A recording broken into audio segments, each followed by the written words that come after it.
What's up everyone, welcome to Stockton. It's a pleasure to meet all of you.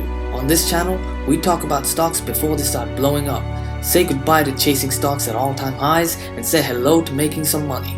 So if this sounds like something you want to take advantage of, then hit that beautiful subscribe button and like the video. Now let's get to it.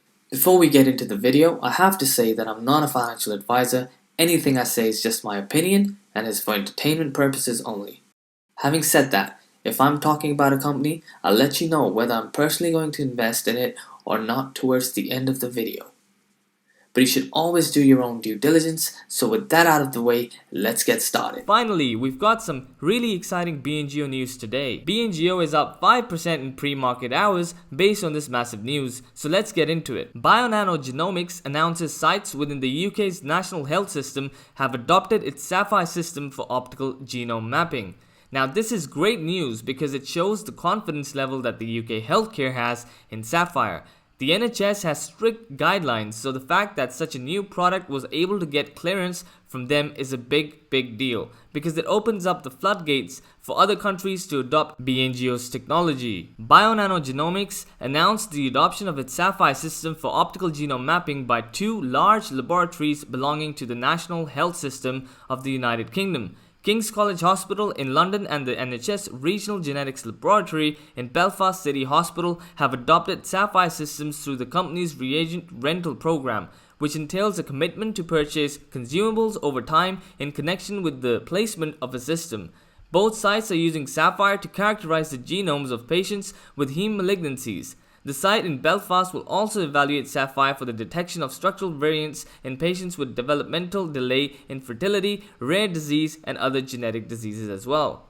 Dr. Anwar, lead clinical scientist and deputy clinical director for NHS Hematology and Pathology at King's College Hospital, London said, "Timely identification of genomic structural variants is vital for providing diagnostic, prognostic, and treatment decisions for hematological malignancies. The South East Hematological Malignancy Diagnostic Service based at King's College Hospital currently uses a combination of techniques such as karyotyping, fluorescence in situ hybridization, and SNP arrays to provide a comprehensive analysis of all cytogenetic aberrations. These techniques are expensive, labor-intensive, and time-consuming and require a diverse and skilled workforce."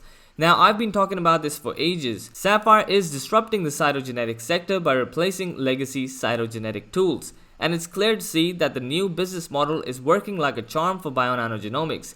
BNGO was struggling before they changed their business model because they were trying to sell the machine and not the service. By installing Sapphire in these places for free and charging labs every time they use it was a genius move, and the proof is in all the new sales that they're getting now. This is what Eric Homlin, the CEO of BNGO, had to say. "What we are seeing with recent adoption within the UK NHS and other sites is a validation of the change in our sales model that we adopted in the first half of 2020. Our focus is on accelerating the process for researchers to implement OGM with Sapphire to shorten the time it takes them to generate data. A faster implementation brings revenue sooner compared to a traditional capital sales cycle, and earlier access to Sapphire data may raise awareness of the data sooner."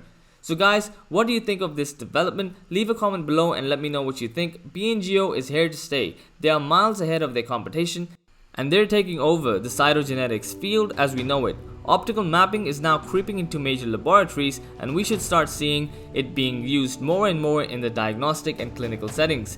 That's it for today's video. I hope you have an awesome day, and I'll see you in the next one.